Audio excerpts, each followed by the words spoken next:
Well, I saw it in IMAX. I insisted. I saw it in IMAX, even though the last time I sat in that theater, we had to get ejected because there was a plumbing malfunction. But they gave us passes, so I got to see it almost for free. Actually, this was funny. It was like they gave us passes, and I'm putting them into the movie ticket system Oh online, yeah. and I still had to pay like a $6 convenience fee. Oh, I hate that. What?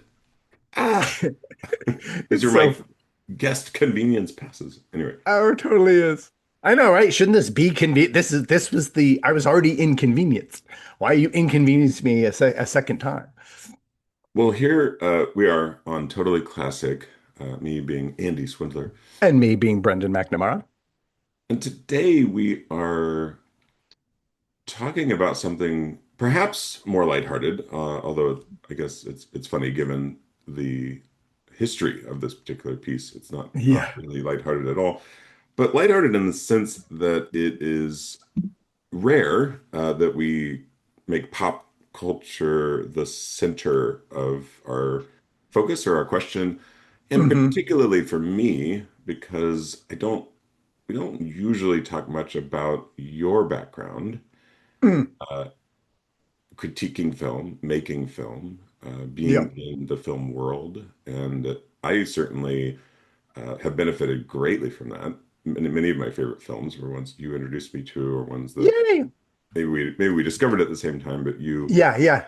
in college, I mean, our dorm room was called The Show, combining your V equipment and my A equipment to make me Yeah. the greatest AV setup, plus I don't even know, a couple hundred movies, and an open door. So we proved that like security, it's the Yes. opposite of security by obscurity, right? It's security by just Yeah, yeah. It creates an honor system ultimately. I mean, I'm as long as people adhere to it and a la, Xenia's law, it works. bingo. It works fantastic. I Just leaving it wide open. wasn't even going for that tie-in, and then we just went. Oh, We just gotcha. the I thought road you the road. No, the road led right there. I was like, oh, that's what it was. We were living we it from the were. beginning. Yeah, just wide open. Come on in. Well, and that was such a fascinating era too, because we were in school 96 to 2000/2001. And it was the era in which DVDs were coming to like not just exist, but dominate. So I didn't, we didn't have a ton of money as students, obviously, but every video store, which I would visit at least on a weekly basis, was selling off all of their VHS at anywhere from like one, three, maximum like $5 for like, super bougie, 8.5 or something bougie movies. And so sometimes I would go to the store to buy like an Arizona iced tea or specifically their pina colada with the little shavings of coconut you could drop in it, and then stop at the video section and I'd come home with like five movies for $15 and just keep adding to the pile, which is so funny. Uh, just to be like when technologies go obsolete and your decision is to forage the one that will soon be abjectly replaced.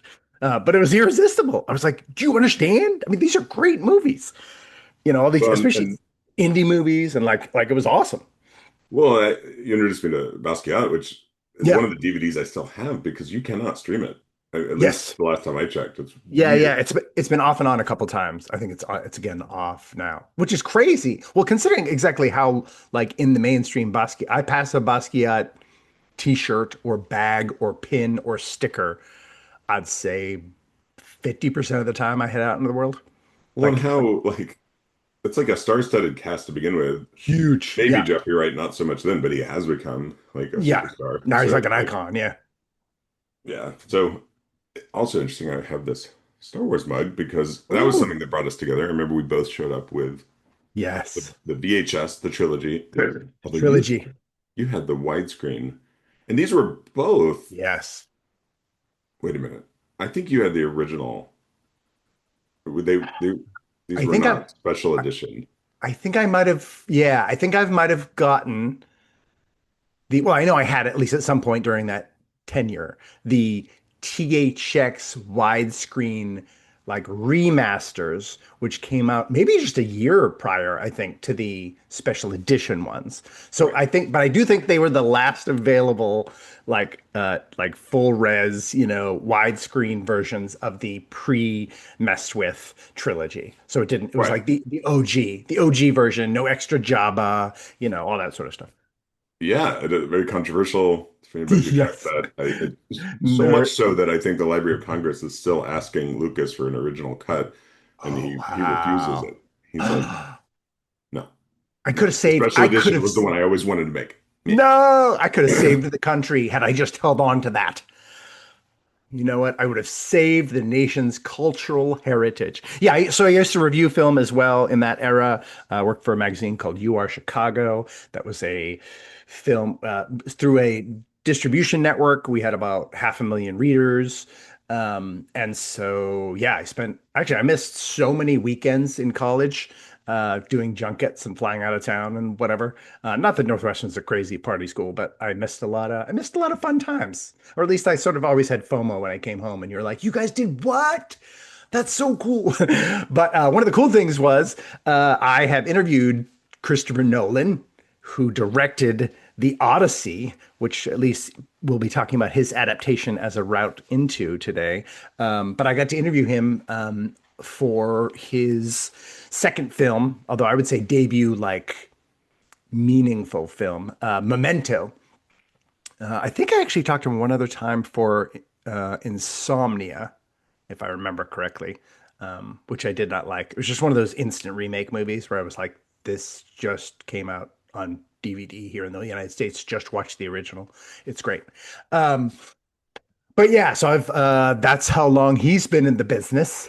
And that's how long I've been in this business of pop cultural criticism. So yes, which I think, Very, yeah. you wielded a lot of power. You got us into the Phantom Menace a week early. That's right, with those big old tickets. It wasn't at Navy Pier though, right? It was the downtown one, big screen. I just remember the screen. I was like, oh, I didn't know they had this big of a screen downtown in Chicago, folks. Sorry to plant you geographically.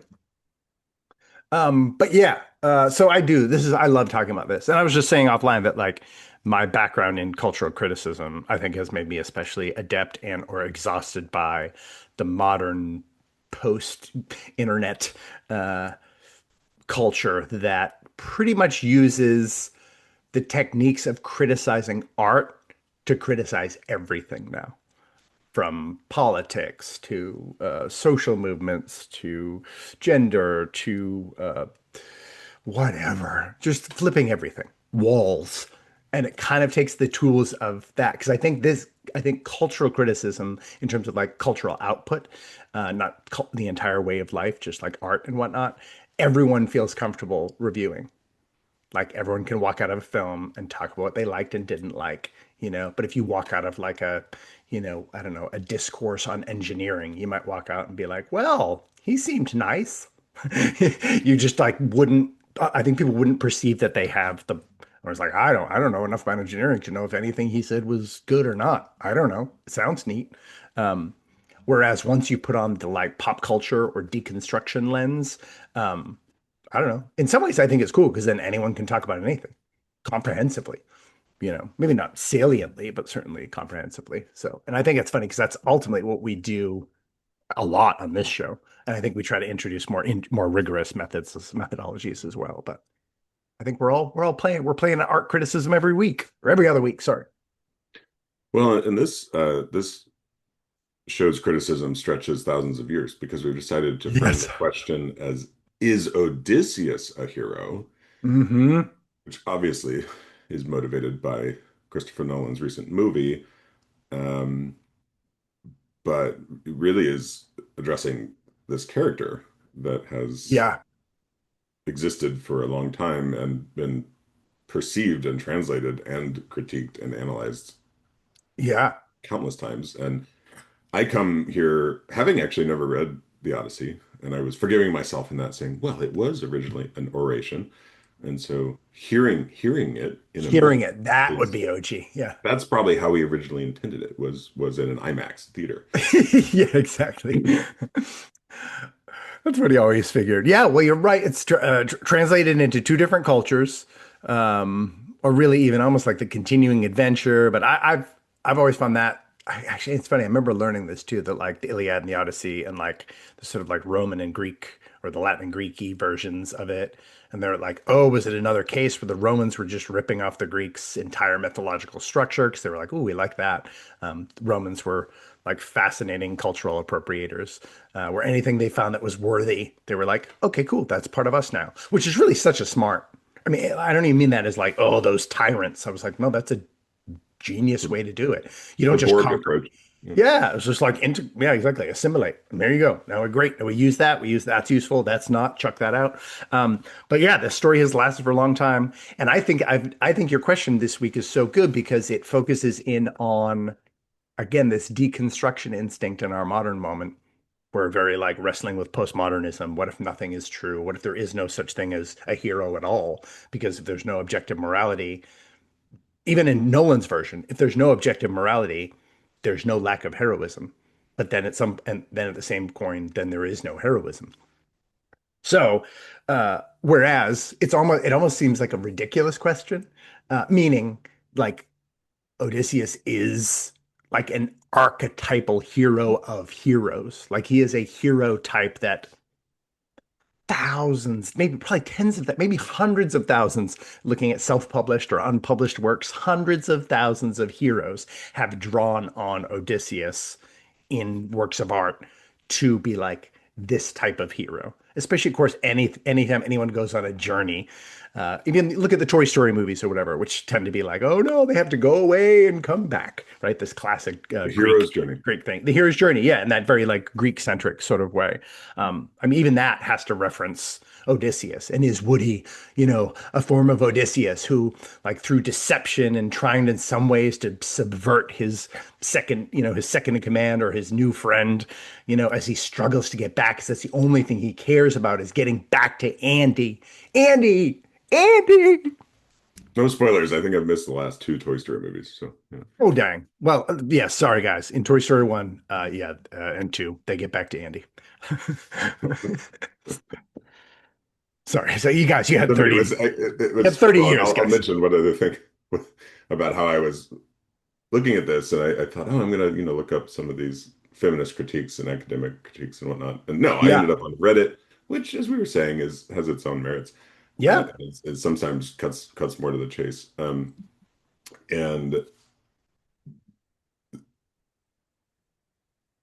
hold please. Yep.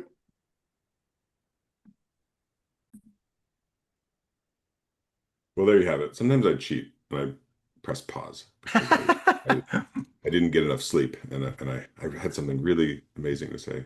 And it's gone, folks. So Yeah. Well, maybe come back as these things sometimes do. yeah, I mean, that's Reddit for you, honestly. I mean, if you go down a single thread in Reddit, someone can make a genius point. Two or three people can be like, yeah, hugely upvoted. And then within two kind of somewhat linear responses, it's as though that thing was never said. And people are literally like saying the opposite or repeating the thing. And that's the nature of the internet is to get you deeply involved and then make you feel lost within a turn or two. And I just did it on our own show because I got distracted from my distraction, even like Yes.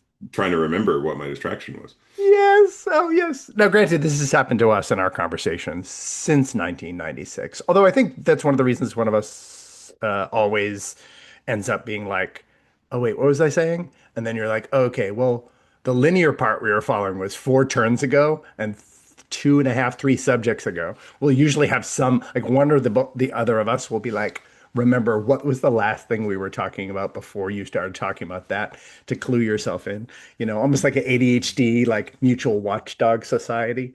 Um, but yeah, I think, well, you even just brought up feminist critique. So I don't know if this is you're going to talk about or whatever. This is just a launching point potentially. Christopher Nolan, in interviews, said that he changed the ending of the Odyssey. Spoiler alert on this thousands of year old property. He changed the ending because he said it was so misogynistic. Now, I think what he was talking Oh, about. that's what it was. Sorry. Oh, was it really? Because somebody like I didn't realize this. You're Yeah. probably on Reddit more than I am, but there's a notation where you can redact for Ooh, spoiler alerts. You can yeah. like, Okay. so Yeah. you have to click You have them, to click through. which Yeah, is yeah, yeah. cool. I do like So that. somebody was like, I can't believe I have to redact spoiler Yes. alerts for a 2,800-year-old text, but here we go. Yeah. Yeah. Oh, we got back there. See, folks, we can You always did do. it. You did it. And then to weave it back, just to be, I'm going to be this annoying guy for everybody who listens to our show all the time.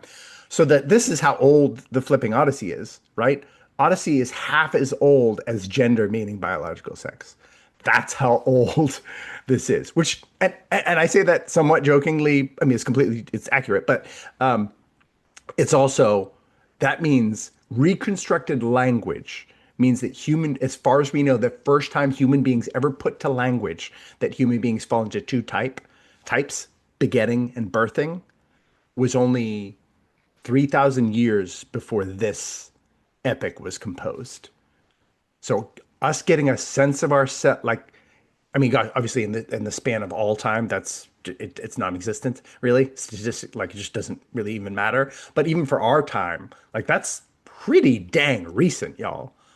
That means this epic has been around, making us wrestle with what it is to have power or be great, or what it is to be a hero for that long. So I think, I mean, in some ways, big ups to Homer. And I don't know if I've ever read like a faithful translation of this. I've read it in so many forms that I think I feel like I've read it. I felt like I read it in high school, but I don't remember. And I don't remember what Well, version we I was did, or thinking if it that was too. I said, abridged, or it was just like I've consumed it in probably three graphic novels, multiple novels, multiple like sort of, I would not even allegories, but like things based on the Odyssey, even whatever, Oh Brother, Where Art Thou, and then all the references that we have from it across comic books, poems, songs. It's in the water of, I would say, more than the Western world. Like, it's one of the great works of ancient literature. yeah, and I said I didn't read it, and for all I know, I did in high school Yes, as yeah, well. exactly. I, Just have no I memory. Yeah. specifically remember reading Beowulf for some reason, but not the Odyssey. I don't know Oh, if those interesting. are Yeah, yeah, reasonably compared. But yeah. anyway, Sure. I mean, it's not fair. I'm sure there's like 1,000 year span, but like, yeah, the Epic of Gilgamesh, or whatever, the Journey to the West, or you know what I mean. Like, there's plenty of things that are just like, these have been around for so long. We honestly don't know exactly how long. That kind of thing. Oh, well, but and the that gets fifth. to a little of how this was made, or if you Yes. want to go there. No, no. I Yeah. just wanted to, before we get too far afield from it, the whole diversion in the woods. Reddit feminist critique, was that to do with the spoiler alert, or is there a connection to the misogynistic thing that I was talking about? It was mostly about the spoiler alert, I think, as we were talking Oh, about. spoiler alert. But Okay, you were okay. talking about Toy Story 1, and yeah, what's the Yes. statute of limitations on Yes, yes, yes, yes. Okay, gotcha. 1990s movie spoiler alerts? Yeah. But See, if we had just gone like three subjects back from where we went, we would have found it. We would have right. found it. Yeah. So again, but we're now then, this is fascinating to me. We are in the moment, as you well know, right? If we're deconstructing gender, which is the oldest phonemic sound human beings have ever made to mean like birth and kind or begetting kind, essentially what we call biological sex now, then we're certainly going to go all in on being like, is everything we've ever thought about the Odyssey wrong?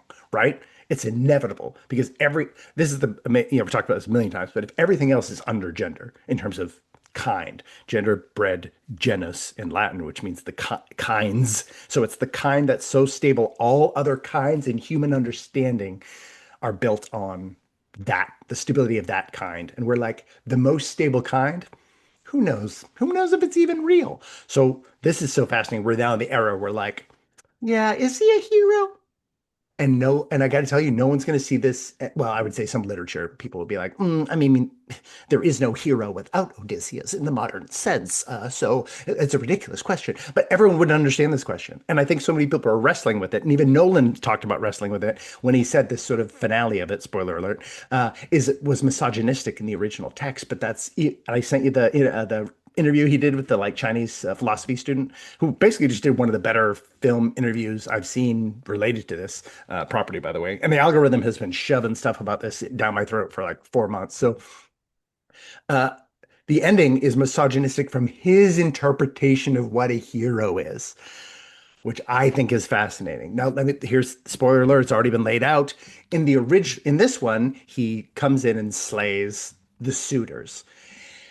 specifically in the film, Andy, this bothered me afterwards. I was talking to my kids about it. I brought my children to this because they're huge fans of the Odyssey as a story, especially because of Epic the musical. If anyone's aware of that, the existence of Hmm. that is like huge in our house. So, my daughter, who's 10 years old, came out of the screening. We watched an IMAX. We don't have 70 millimeter here, so it's just regular IMAX.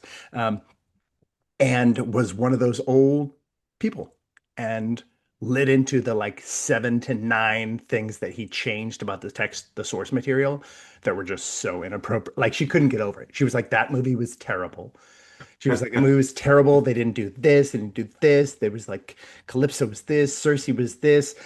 Like what's like Scylla was just like a barnacle monster. Like that doesn't make any sense.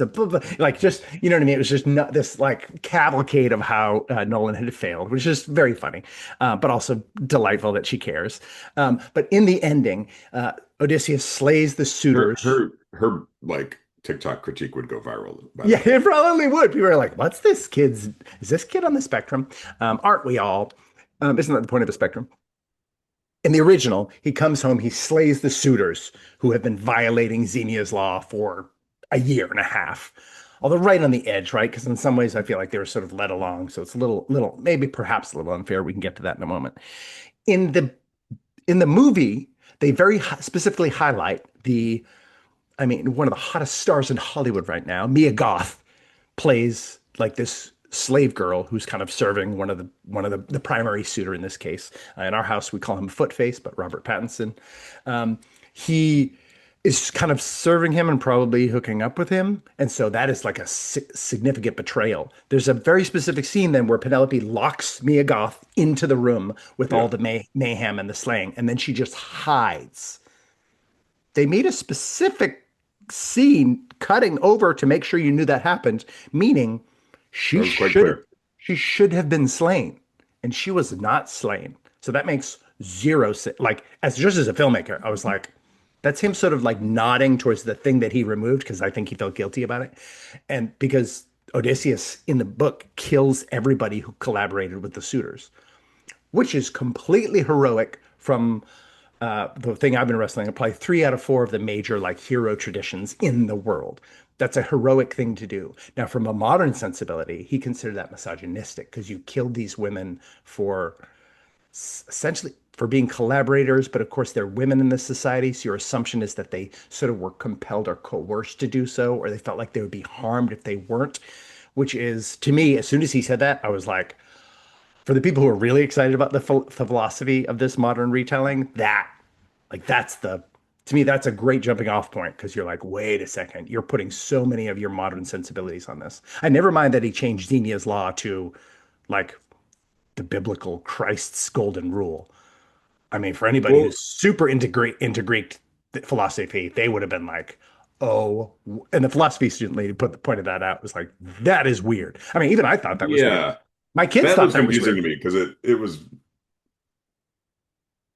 maybe in a maybe almost a good way. I had like a fresh because I didn't really know much about it or remember much about it, so I Yeah. got this sort of fresh the movie was informing me about Zeus's law and Oh, Xenia. cool. Yeah.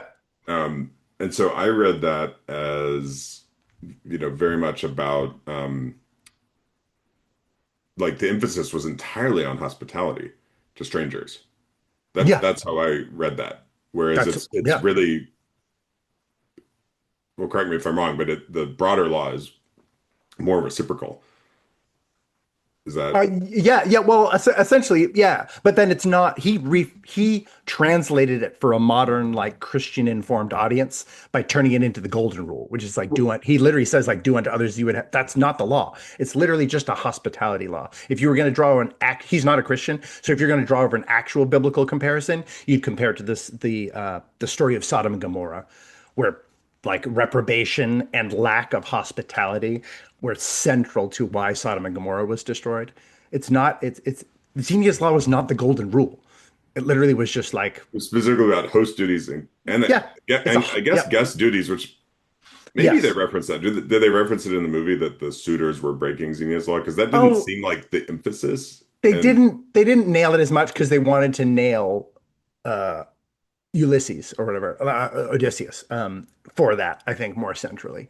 They wanted to like be like he's the one who broke it. But in a way, the film patterns out that then since he broke it, here's what happened afterwards. Now nobody respects this law anymore because you shattered it so effectively. So in some ways, he is clean at the end of the film here, he's cleaning up his own mess, which I would say by killing all the suitors and everyone who collaborated with them. That's an act of heroism and it's an act of cleansing and it's an act of right response to that level of disregard for that which is morally absolute in this context. So to me, that's the hero. The hero is the one who like sacrifices. So he's the really the moment he ceases to be a hero is either like when he breaks Xenia's law in order to like achieve this outcome. But that's even sort of questionable, at least on an ethical sense. He really most specifically breaks it when he's on the island eating the lotus and just trying to forget. That's when he abandons heroism entirely. But the whole rest of this thing, he is striving through forms of heroism and essentially purges and makes up for his error by killing all the suitors and killing everybody who collaborated with them because you have to wipe that stuff from the earth entirely. The really like the idea of reform is, as you can tell in this story, it's really not like that's heavy in our sensibilities, right? Well, how do you like a restorative justice idea?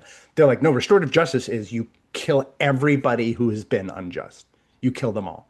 And it really, and then that restores not only order, because it says, oh, that's the consequence for violation, it also restores it restores the peace there without the people disrupting the peace. So if you kill all the people disrupting the peace, then the peace isn't disrupted anymore.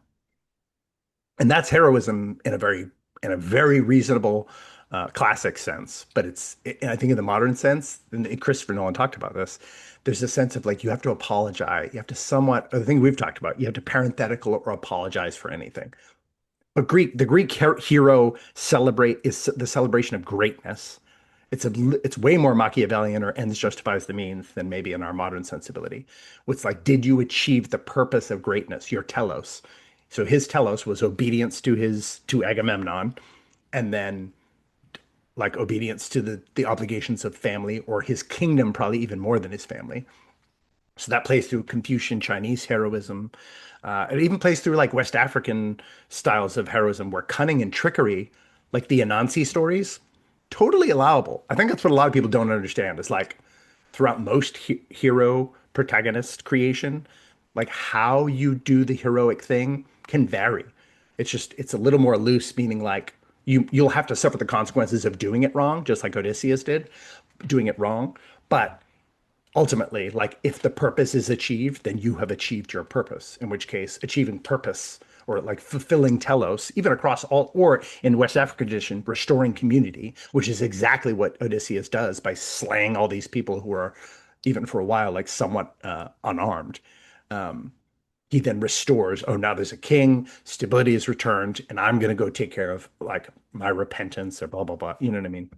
So that's, I mean, just to get towards the question itself, I mean, he's a hero almost across the board, except by, I think, our modern sensibility, which demands something else. Although that might even be fascinating for us to figure out too. It's like, well, wait, what is the modern hero then? Well, yeah. So are you connecting hero to that innate sense of morality? I mean, is that part of it? It depends. I mean, I'm allowing, at least right now, in the middle of this conversation, that heroism is to achieve greatness, to be focused on achieving greatness. Now, the next trick becomes what is greatness? How do you define greatness? Moral perfection is pretty central for me personally. So, any place where he violated moral perfection, he has to then suffer for. Because people have to understand this hero, yes, exists inside the story, but yes, there's some deconstructionist truth in that the hero also exists within the mind and expression of the author. So the author is also acting as a moral agent, meaning he's deciding within context what the morality of the universe is, or just relaying the known morality of the universe, but he's also, he or she, in this case he, that's why I'm using he, but whatever, he or she is adjudicating actual morality, meaning the morality of the audience or the real world outside, like inside of which this story exists. Meaning, and it's very typical, this is like a horror trope. When people commit immorality, like people sneak off at the summer camp to have sex or whatever, they're going to die. Like horror movies are morality tales strongly most of the time. So likewise, if he commits a moral wrong, which he did within the context of uh, the film slash project slash work itself by violating Xenia's law with the Trojan horse issue. However, you could argue that ethically, but whatever. And he sort of violates our sense, I guess, the audience, our sense of morality. Be like, that's kind of a dirty trick. You know what I mean? I was like, that's kind of and especially because the way it plays out when they actually do sack Troy, it's there's rape, there's killing of unarmed priestesses. There's also filthy inside the horse. I mean, let's be real. So I know I'd appreciate that about the movie. I'd never considered how much pee and poo would Yeah, be they in really there. brought that to life in a They way. did a sticking to people and stuff, and my kids were still like, I wonder if they kissed when they were in there. I was like, that is so gross. That the idea of kissing in sewage is so gross. I don't know if you're aware. Maybe your daughter doesn't do it, but like shipping like men and men is but it is the most popular form of romantic entanglement ideation in the age range of my children. Like like men being in love with men is like the fandom's favorite everything in every property, every fictional property that exists. It's a fascinating thing or whatever. Wait, It's a shipping them though? oh yeah, sorry, that's just short for like putting them in a relationship. So Oh, that's okay. yeah, yeah, the terminology is shipping or whatever. But anyway, yeah, so he violates morality, but then he suffers for it for 20 years or not, well, not 20, but whatever, so, whatever, 7 to 10 or something with for the like actual battle, but whatever, for like almost a decade, he suffers for it. He loses everything he was sent there to protect. And the whole reason he did it was to win the war so his men would stop dying. And then because he did it the wrong way, all of his men die. So he's punished. He is punished, and that is on purpose, and that is good, right? And to me, the great thing about heroism is he learns from his suffering eventually. So that to me is the hero. That's why in our modern sensibility, we have such blurriness around heroism because so many of our stories now are about looking at how the villain is really just a hero who just hasn't learned all the lessons yet. You know what I mean? Well, and then you layer on the impact, right? Yeah. So there's his journey and yeah, they talked about redemption too, right? As sort Yeah. of a piece of this that was layered in. Uh,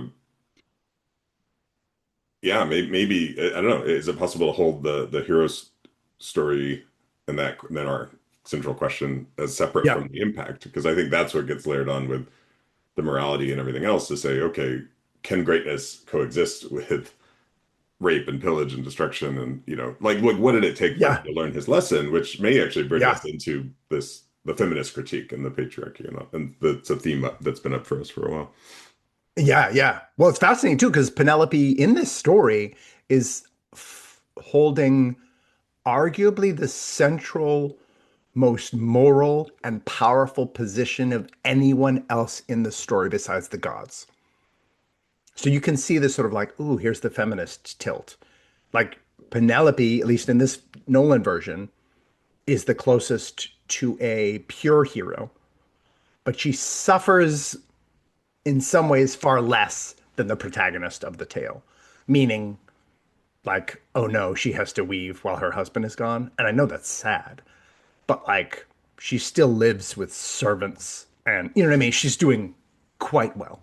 And it's gross and what a terrible daily existence and all that sort of stuff. But also like her clothes are dope, her bedroom's still giant, she still has food, she's not begging, she's not lying on a dung heap. I mean, she's doing really well. But she's actually the one who most consistently cleaves to her obligations and her promises.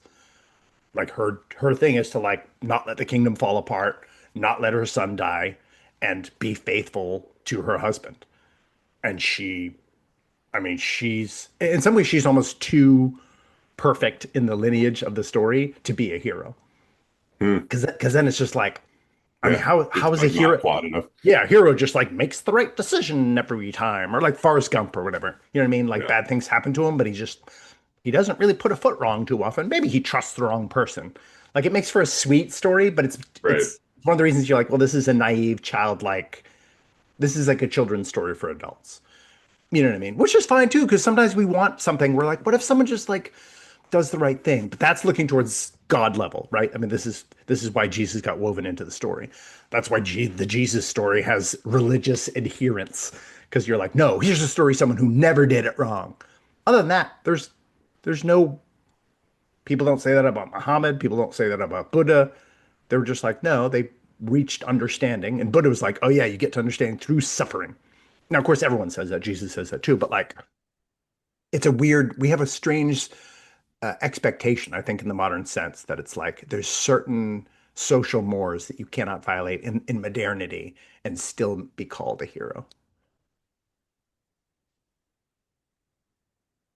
Yeah. which is pretty fascinating. So actually, it's funny that Christopher Nolan said slaying the whores who had sex with the suitors in collaboration with those who were violating Xenia's law, that somehow not killing them was misogynist, whereas actually not killing them is misogynist because you're viewing women as less than in terms of moral agency and consequence. Like if you spare a woman because she does the thing that she must die by, and you're like, well, she won't die because she's a woman. You're infantilizing her. You're dehumanizing her. You're depersonalizing her. So that's way more misogynistic. So I was like, I don't really understand. But I think he means it from a modern sense, that it will be received as misogynistic if he chops Mia Goth's head off.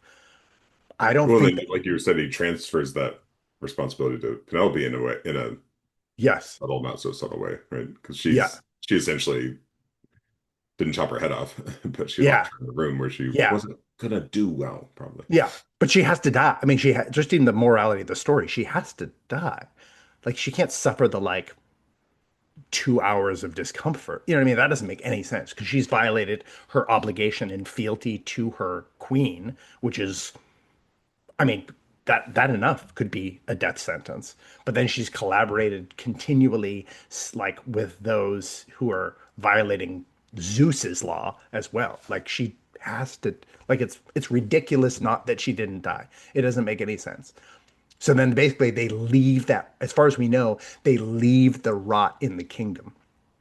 Mm. They leave the rot that is Mia Goth and her. I love that she's a famous actress who people think is amazing and beautiful, and she has almost no eyebrows because my eyebrows are going. And so just shout out to Mia Goth for repping movie stardom without eyebrows. That's gonna be your Oscar speech when you It is, yes. Shout out Mia Goth for having no eyebrows and killing it. You're the best. Yeah, but I mean, so to me, yeah, almost to get at this point, let's like, is he a hero? Of course, he's a hero, and he's a hero because he meets the predefined needs of a hero. He achieves greatness. He does it through cunning and deception, which means sort of from West African or Greek sensibility. That's totally fine. We live in a weird society where like greatness is constantly be questioned. Every bit of greatness is assumed to be the product of subjugation of some certain number of people. So that gets knocked out. In Norse, I was looking at different types of heroes and how they don't really diverge that wildly, but the ones that do diverge wildly, Norse heroes are about as facing death with honor, essentially, or with like bravery. Because in their story, Ragnarok, like everything's going to end terribly, like in a battle that like we lose. So, although it's not that dissimilar from Revelation, but so it's facing death with bravery, which he did not do. He ultimately like just ran away from death continually, trying not to die. Like he was so stuck to this world. So maybe from a Buddhist, he was so attached to this world that he certainly never achieved enlightenment. Um, but pretty much through most traditions, West African, Greek, Norse not necessarily, and then wait, there's one more that was like just they're all astonishingly similar, and he falls into some version of heroism in all of them. So the funny thing is like in what way? Oh, in Chinese, Confucian. Yeah, yeah. So like the Sundiata adjacent, which is like the restoration of social order and the fulfillment of obligations of fatherhood, husbandhood, and especially in Confucian, he was why did he do all this stuff? To fulfill his obligations to the, in this case, king, but emperor. So absolutely heroic. He fulfilled his purpose. He fulfilled his obligations. Now he did them eventually, of course, but I mean, the question becomes like, how is he not a hero? Well, one of the critiques, Yeah. and this was in the context of feminism, but it's this one that is more actually about greatness. And this was also cast in sort of the broader Nolan critique about that he Okay. Yeah. flattens. He loves his complicated main guys too much, and they often flattens the cruelty, contradictions, and complexity. But this line stood out. Their guilt becomes written as another way to romanticize their greatness. Rather than Hmm. confronting the impact of the actions, their remorse becomes the cost of being a great man. So Yeah. that's weaving in back the impact. It's like Yeah. smashing it back together. Like, okay, can you be a hero if you is that yeah, it takes us back to redemption. It's like, okay, is that a gate you have to go through to be a hero? Uh, Yeah. Yeah. Well, because you is there have to. redemption if you've done that much harm, you know? Yeah. There. The question is there? I mean, the real question is there any redemption for any harm? And then what is the standard by which that can be adjudicated? And this is the problem I think that the modern criticism would miss is once again, this has to be consumed from a religious point of view to understand it, right? The will of the gods is so central, That's even to their the reality. That in even that yeah, interview they yeah. talked about that, right? It's like So that's yeah, that's and our that's I yeah, well, it's yeah. funny they said that's our science, but it's like as we brought up a few times, I'm like, That's so condescending. That's such a dick move. Yeah, yeah. It's not. well, That's do yeah. we even agree on science at this point? Well, yeah, and it's to pretend that somehow ignoring the fact that most of the world is religious, like the vast majority. And some Oh, I see nations what you're are saying. like Yeah, yeah, yeah. 99% religious, and Right. religion and science occupy different strata. So that's an atheist or a professed atheist literally trying to explain religion. So like you just won't even you can't understand that. So that doesn't it doesn't make a ton of sense to even to ask it in that fashion because the anytime you've broken a moral law, you have violated and harmed. Your impact is eternal. If you kill 100,000 people in a day, you have harmed them in quotidian reality. There should be consequences depending on why you did it. That's a major justification you're going to have to drum up. But there's no moral wrong in and of itself. If you bomb Hiroshima. But if there is no moral law, if there's no like actual law outside of now, then you're just dealing with impact and consequences. But that's a scientific trying to be that's science trying to be religion. So from a religious point of view, when he breaks Zeus's law, he has made an eternal impact. So all the rapes, all the killings, all the beheadings, all the innocents being chopped to bits and burned in their homes, that's minor. That's literally like, oh gosh, when you beat your wife, you also knocked over some of the picnic supplies. That's knocking over the picnic supplies. So if you don't look at like, and this is that they regarded themselves this way. The people were like, we are just here essentially at the will of the gods. The will of the gods is so far above us that this is like essentially like when they even said about the Cyclops, right? Do you engage in conversation with ants? And that's just the Cyclops, which is just like a bastard child of one of the gods. So this is the worldview. So you have to at least look at it from the worldview of the internal thing, which is so then somehow zooming out and being like, well, what about the impact? Well, you can't ignore the eternal impact and pretend to engage with the story at all. So I think it's what people don't understand. It's like killing again, this is the same movie as Oppenheimer, right? Did the worst use of what they created, just dropping it on an entire population, was that of net benefit? We don't know. So, meaning, was Oppenheimer a hero? Like, did he ultimately avert 1 million deaths by causing hundreds of thousands of deaths? Maybe. Now, do you have consequence because of that, regardless of whether it was of net benefit? But if we remove morality from it, then it's just a math problem, and we really shouldn't really worry about it. We just run the numbers until we get an output. So this is the fascinating thing, right? When you talk, well, what's the impact? Well, that doesn't inform us morally if you're basing it just on impact in the quotidian, in the here and now, not in the eternal. So to me, I was just like, that's a fundamental misunderstanding, or it's an attempt to colonize the Odyssey and being like, your morality is poor. Our morality now is non-moral but statistical. It's utilitarian ethics essentially. So the colonizers basically are trying to be like, why don't you savages do it the way we do it? Well, what do you have you read much of the feminist critique? Or Piecemeal. I've seen more videos and stuff. Well, I've read more feminist critique and what was it, Emily Wilson? Is that her name? I feel like I've missed saying. I know she didn't like the translator who they adapted this from. She didn't like the movie, largely because of the same some of the stuff we're talking about, where she was. So I've read her who did a what people have called a feminist translation, or in some ways like a interrogating the patriarchy, the patriarchal elements translation. I don't think it's vehemently feminist. I think that's an exaggeration, honestly, from the pieces I've read that have supposedly supported the thesis. But she didn't like it because Nolan Christianized the story, adding like Jesus's golden rule as Zeus's rule, which is weird as heck.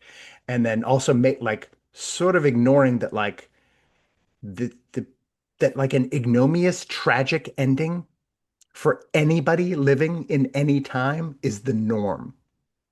That is to be expected. We live in a prosperity time, so our expectation is that people live like a life with like as little suffering as possible. And you're like, that is not, why would anyone think that? Like you have to grow up through generations of safety to even really contemplate that as something that could even possibly happen on Earth.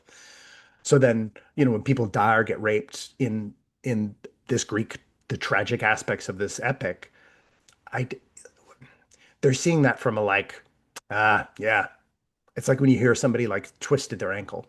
No, not that it isn't still more traumatic, but I just mean in terms of the regularity or the normalcy of it, not or the the constant. expectation? Yeah. Yeah, yeah. It's just like, well, yeah, of course. Oh, they broke into the city. Oh gosh, how many women died? You know what I mean? You just like, it's a much more pragmatic view because it's a view from down below. Whereas anybody criticizing it here on a computer, that's a criticism from above. Well, and it this actually Claude offered in terms of what hero meant and Mm, separated into heroes, Akrite, mm, Kleos, glory mm. versus homecoming, Yeah. Okay. hero No, cult as no. religious practice. But it and I'm not deep here, but the word polytropos, meaning Mm, many churned, much traveled, mm, and that was the word that Emily Wilson rendered complicated. mm, And I think that's a criticism I'm seeing. People are calling mm. it like sanded down. And It is a maybe bit. maybe Yeah. part of the balance here is like which characters were sanded down and in what ways. Yeah. Yeah. I do like Circe was like obvious. I don't know, had a more prominent role really. Like you kind of got into her Yeah. a Yeah. bit more than in I think almost any of the other female characters, maybe other than Penelope. Um, but that on the one hand, has any movie ever like done justice to the text? Like if it was based on a book, or Yeah. I mean, Yeah. Yeah. you just especially like I don't even know how long the Odyssey is, but it's an epic, right? It's Yeah. Yeah. pretty long. It's longer than this Even a movie. 3 hour movie, Yeah. Yeah. unless you start going full, trilogy. Like, I mean, that's how they finally Yes. got Dune right, right? It was like, okay, we Yeah. actually Like have we to better make. try to get this. Yeah. Uh,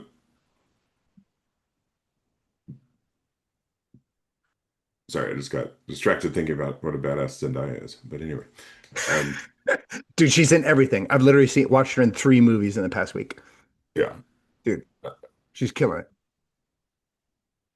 So yeah, maybe that's part of where the, what decisions were made by a male director Yeah. interpreting this, uh, Yeah. when just a few years ago, I actually didn't realize it was this recent, 2017, I guess, was Emily Wilson's Mm. translation, which was for what little I dug into it, was controversial because I think probably for a variety of reasons, most translations had been men over the years and Hmm. weaving that in. But she went back to the original text, and then it was rejected in some ways, and people said, "Oh, you're altering this," and she said, "Well, no, like I read the Greek." I so some of this is the filtering, and I don't even want to assume a male filter is that even a female translator is automatically going to be a quote unquote, feminist Oh interpretation. gosh. Yeah. Gosh, no. I trust that, like, as an academic, it's Yeah. just her goal was to be true to the text, right? Yes, yes. And clear, I think what it's almost what it reminded me of when I was reading her translations in previous translations is there's a version of the a translation of the Bible called the Message translation. And Hmm. it is generally in some circles, people are like, that is from the devil. Get it away from here. Get it out of here. It is, it is, it is paraphrastic sometimes. If you could read alongside like 17 other translations, I actually think it can be kind of helpful. So I'm not like throw it out. But it's so paraphrastic that if you only ever read this, you would not have you would be so perplexed if you ever picked up any other translation. You'd be like, "That's not what it says, bro." So I think that like when you render whatever polytropos, which would mean like kind of something like many types or many kind. What is it? Tropes are similar to what are like patterns or whatever, many patterns.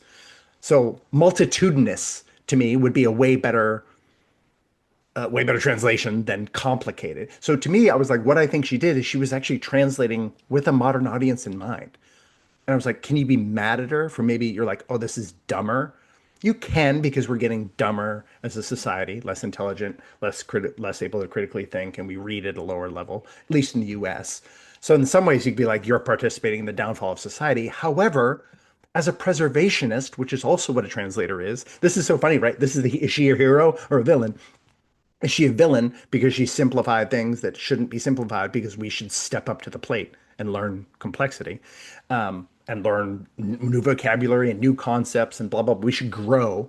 Or if we don't translate this in a way that people can understand to some degree of ease, it's going to lose its popularity and it's going to become an esoteric piece of literature that has, quote unquote, nothing to say to the masses when this was created for everybody or as an oral thing, right? So that anyone can listen. So what it was her tell, I think the criticisms are fair and unfair because it's like, well, what was she doing it for? And if you translate it so much that the average American reader, let's say, can't understand it because they read at a now sixth grade level, dude, this is where we're at, folks. Then they they'll literally and they don't want to read anyway. They want to read short things. That means 4 pages in, they're gonna go, what? What is multitudinous? Now, listen, I'm not even saying that's a better translation. I haven't looked at the original Greek, but I'm just saying, like, for example, you could use a word that like is richer and also makes you have to go, wait, what does that mean? Because complicated is like nuanced. You know what I mean? You're Oh, like, your favorite oh, word. yeah, you're just like, oh, okay, so it's tricky. Got it. Move it along. Hold on Well, a it's second, part of Vina. what's under that, though, that other translations had sort of sanded him off as a hero and made his story, I guess. And again, Yeah. I'm like reading around this, but like, Sure. Yeah. Yeah. Yeah. but it's like it seems like she brought back some of his complexity as Mm. a character, and that maybe that was part of the criticism. But I could be way off. I don't know. Is Yeah. that Maybe. Well, she was mad at the same thing though. We're saying like or similar version. Maybe this is my again misreading of her testimony on this because she's been vocal about like all the things she didn't like about the movie, and like he Christianized it and then took away from which to me any critiques of her makes it seem like well no that was not her intent because she's like well again this so and Christopher Nolan said it out loud in this interview with this with a Chinese journalist philosophy student that he feels like the audience needs the hero to apologize for greatness. I mean, he said it out loud. So to me, that's her actually fundamental to her critique. That would be fundamental. that wouldn't be as fundamental to my critique because I'm fine with making a Christian moral argument because I'm a Christian. So you know what I mean? That part of it is like, all right, whatever. Um, so of course the problem being syncretism, where it's somehow putting Christian morality on a Roman or Greek pantheon, which is pretty silly. So that's the she had the same critique, which is basically like greatness is like the hero is he or she who achieves greatness, not he or she who avoids damage. Because nobody great is going to avoid damage, is the assumption of just the human story, certainly of Homer. Um, so it's funny, yeah, she criticized him for what she has in some cases been criticized for. So which is nice because at least it tells her point of view is that she was not attempting to do that which she was criticized for in that way.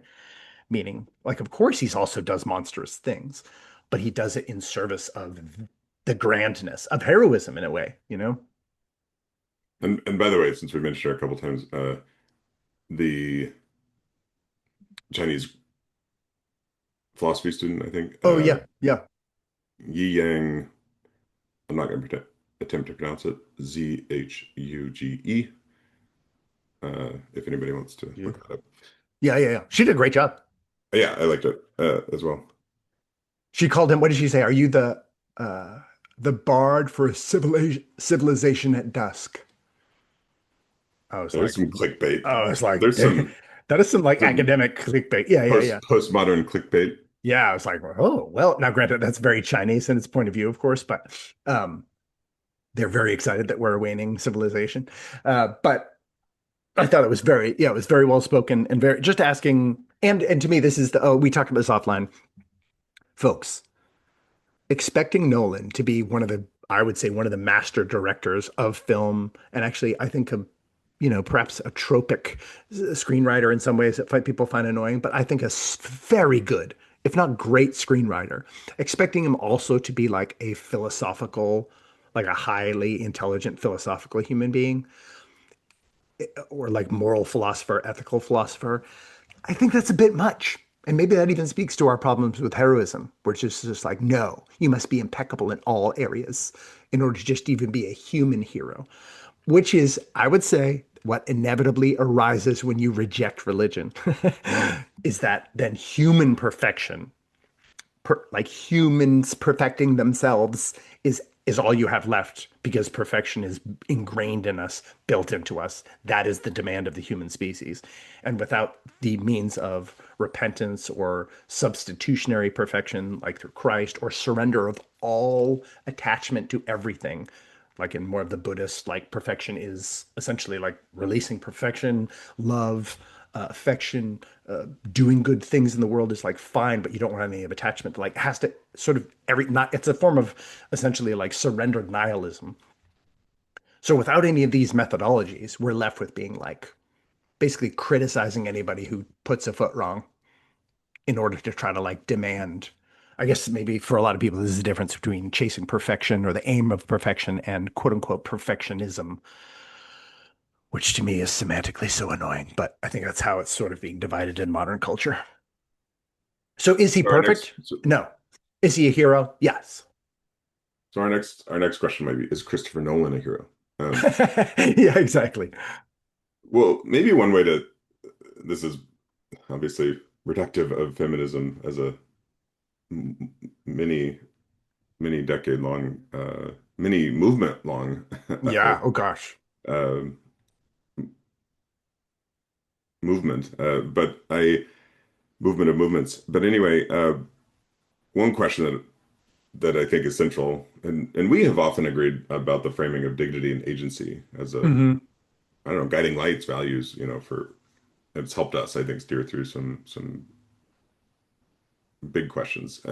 Yeah. So one way to frame this might, in the feminist critique, might be did Nolan strip out any agency in particular, maybe dignity and agency, but in particularly agency of the female characters in a way that was just unnecessary or didn't, I don't know, serve some other purpose. Well, forget the second part. Did he strip it out?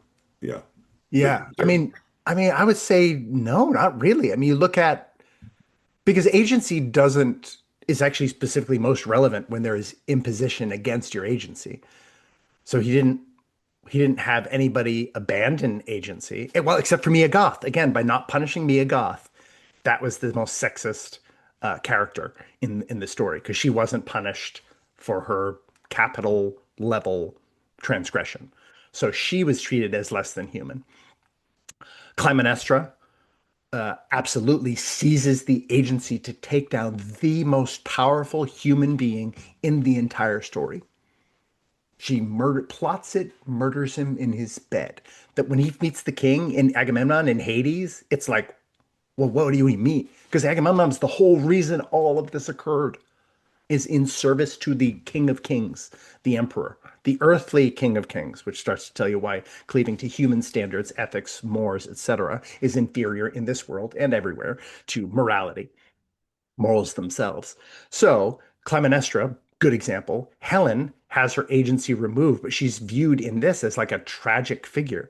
She's like the most, I mean, Lupita Nyong'o is a beautiful woman, and they jack her face is all jacked up. She's kind of stuck with this man who, like, she sort of tolerates. But they changed that, right? Like that was one critique I saw was that Yeah. her, yeah, with her So, face being jacked up. Yeah. yeah, yeah, exactly. So then she has suffered greatly. Does she have agency in full agency in the world? No, but nobody does.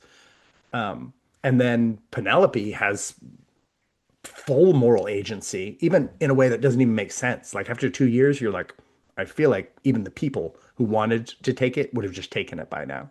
So in some ways, they were living in this weird in-between zone. So she has massive moral agency. Even Ellen Elliot Page, whatever, is that's like a I don't in the story it's extremely confusing because she still looks like a woman. So then and then she basically just like stands up to run down to help deliver the lie and then get killed immediately. You're like, oh, geez. So, but in all of this, that was also something I believe she volunteered, or as the he in the story, volunteered for the position, meaning that's agency then. Now, that character, this is fascinating too, is they question you can question the agency of the trans character here because that person, the gods dictated that that young boy's brother was supposed to go. And so the child's agent, now the child accepted it though. So in some ways that is like also agency, but like diminished it. So in some ways, the moral that's why they have that character be the primary narrator from Hades, because that character was trapped in a bit of like a quite a bit of conundrum. But it also necessitates why his older brother, who rejected the will of the gods, had to die. Like as soon as they show that scene, they're like, "There's no way he lives this story. He can't. Like he can't, or else the author is not a hero. The author is immoral." So I don't see it meaning like and Athena was more powerful than anybody. And Cersei was like, dude, she wrecked shop for while she was there. And then Calypso is literally like made the decision and eventually sort of relinquished her like allowance of him to deaden himself. Like, so I mean, women throughout it have power, agency, and they're also victims. Like the gamut of female strength is represented. And I wonder, it's thanks. It's a very thorough rundown. It's in the context of the Mm. subject we're on right now. We're sort of squeezing this episode between Yeah, yeah, tease it out, two-parter. Should we smash the matriarchy? So far, a no. yeah, Um, but again, within that context, both in that time and that era, and the sort of yeah, I mean, the gods themselves is obviously a patriarchal system. yes, yep, Uh, so that seems like a layer here that yeah, you kind of went character by character and like how did they behave and what power did they have and all that, which is great. And Penelope does reference it at one point. Just yeah, why is she stuck? Because it's a patriarchy, and the king is the one who they have to all just sit there and wait for the king to come back or to do something or to have a new king or whatever. yeah, yeah. But then Telemachus is stuck as well. Like he can't run away from, I mean, he could run away from this. She could run away from that. She could be spirited away in the end of the night, but that would be a moral violation. And she's a moral agent, so she doesn't. But Telemachus is stuck there too. Like, so I mean, it's patriarchy, and that it's this is the weird thing about patriarchy is if you assume patriarchy means male advantage overall, that's ludicrous. But if it does mean like male dominated when you get down to the granular examination, meaning like who has the final vote or whatever, or who has that peak position, then yeah, it's certainly Zeus. But look at the system of myths. It's not saying the patriarchy is a great idea. Zeus is a mother flipping monster. He's a moral monster. This is another thing people have to examine is like, you look at the myths of the time, it's trying to put our like concept of God as like some perfect transcendent place or source or being of like wholeness and loveliness. That's not Zeus, bro. They're not keeping it to be lovely. They're keeping it so disgusting Zeus doesn't come down and destroy you. Why are you being hospitable? Because it might be a god. And if that you disrespect that god, you're done, bro. You're done. So it's not a Basically, it just gets down to a power dynamic. it, Like, it he's yeah, he's gonna wreck you. And he's gross. Zeus is gross. He's so gross. He's almost like he's like ego and just like pure ego and just like maniacal id and like he's a monster. I mean, how many people has Zeus raped? Like it's the list is too long. So then, of course, in this world, you can't be like, oh, rape is real bad. You're like, well, that's what Zeus does. You're like, oh, well, only Zeus can do it. You're like, wait, what? So I mean, it's not a like an idealistic version of patriarchy, nor does it even present itself as like, look at how good it is. We've organized it this way. They're literally like, oh, what a struggle, right? right. Because look at how much more pressure like Odysseus faces than Penelope. She has a ton of pressure, make no mistake, but he's responsible for like individual lives dying in front of him, and he has to pick at some point, do you let them all die or six of them die? They have to die. You have to pick. And then, do you let your men die outside here for another 10 years because Agamemnon's never leaving? Or you do this heinous act that you think will save the people's lives whose job it is, your job is to sacrifice or save in order to accomplish the goal. I mean, sure, that's patriarchal, but it's not like in your face. It's like, oh, it's the weight of bearing responsibility. Both for women, they just bear responsibility in different spheres, bearing the weight and the responsibility of different people. Yeah, and I think I'm just with Zeus just like a utilitarian definition. He sits on the biggest cloud. So, Yeah, yeah. Well, and he gets there by killing his like essentially killing the generations that came before him and killing other men. So he's like a patriarch who overthrows patriarchs and actually and then the funny thing is he also lives in fear of Hera pretty constantly in the stories. So hmm. we do have a mixed we have a question mark here. We're like, and again, I'm assuming does that illustrate something about culture at the time, where it's just like, well, the man goes out in the streets and he sort of stands in the Senate and says the thing. But then if his wife is cross, he hides. He hides in his study. You know what I mean? So it's this weird, like, well, what is this then? Is this a is this a puppet patriarchy, but it's really a matriarchy? Or is this a puppet matriarchy and it's really a patriarchy? Or is it some sort of weird egalitarian wrestling, or complementarian, I should say? Well, should we vote? Yeah, yeah. Yes, Odysseus is a hero. Thumb shot. Yeah. Uh, I think I'm drawn to the definition of hero where he achieved greatness. He achieved his aim. Yeah. And by naming him a hero, it doesn't mean that he's perfect. It doesn't mean Oh, that he didn't gosh, no. make mistakes. It didn't mean that he didn't render destruction. It doesn't automatically forgive him No. or redeem him. As you said, maybe in a moral sense, that's not possible, actually. Yeah. Um, but in the sense of how we build narratives around heroes, yeah, I'm a thumbs up. Odysseus Yeah. is a Yeah. hero. Yay. Oh, I mean, I maybe like next that. time we got a Zoom thumbs up. Yay. I like that. I mean, I like that definition of hero for humans. Like, I think that's, I mean, sorry to say, that's the best we can expect. It's like an imperfect attempt to fulfill our telos, like our purpose. What's your purpose? And then is your purpose, of course, directed towards perfection at least? Is it aimed towards perfection? Meaning, like, if you hit the bullseye 3 or 4 times, then dang, that's amazing. That's amazing. So also I just feel like it's more maybe not humanitarian, but it's more humane, meaning it recognizes like this is why a lot of people don't like Superman. Because you're like, what does he do wrong? Like he doesn't catch a building that he bumps into and it crushes some people. Like, okay, I guess that's kind of bad. But even then, he mostly catches those buildings. So it's just like the oh shucks. And like when did Superman do something? Like it took a long time to introduce that kind of complexity. They're like, he just does the right thing all the time. And you're like, that's our hero. And you're like, oof, cool, cool. I can handle Jesus doing that, man, but I don't know if I can handle like a whole set of like every hero I'm faced with is someone who never makes any mistakes in in this world that we live in. I was like, ugh, because that's not how I'm living. And I want to at least some days be a hero. Yeah, and it doesn't. I mean, we've talked about cancel culture here and numerous other areas where